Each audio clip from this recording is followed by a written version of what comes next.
Okey, sekarang aktiviti mengecat menggunakan cat karat.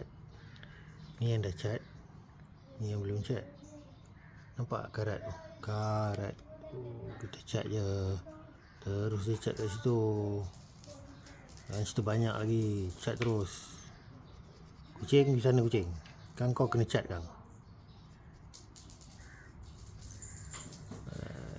Tahu nak cat sangka dia pun nyibuk cat. Okey, sapu je, tutup, bagi lapis tu tutup. Ni yang belah bawah ni. Nampak. Okey.